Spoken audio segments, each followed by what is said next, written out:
Band of Brothers, episode 6 of the miniseries called Bastogne. This is basically the medic episode. This is the point of view of what the medic goes through during the war and that kind of things, because it's so funny, because during the first five episodes you always hear the screams of medic, medic, bring the medic, and you always seen this character come in as the medic, and all of a sudden this is his episode where they actually show behind the scenes of what a medic goes through, and it's like such a great episode. It's like this is like a good, like it's like a good movie, an hour and 10 minutes long, but you're surprised that there hasn't been really a feature Hollywood movie about just about a medic, because they seem to be the underrated hero of the war, because they're running through battle.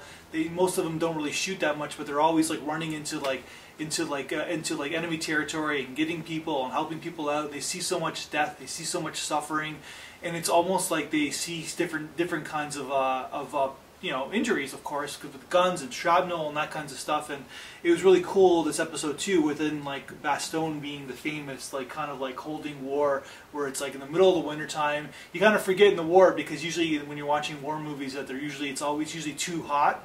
But it was kind of cool watching this episode where they're in the middle of dead winter. They can't really move because they're trying to hold fort, and they're all freezing to death, and they all kind of are just going to be feeling the suffering, and it's the suffering of the medic and what he goes through as well. So kind of a really cool episode. And it's also the only Band of Brothers love story. Well, the heterosexual love story, I guess, of Band of Brothers, where he kind of has a thing for the nurse, and of course nothing could happen to it, but it just keeps him going, having that emotion towards the nurse that he keeps going back to.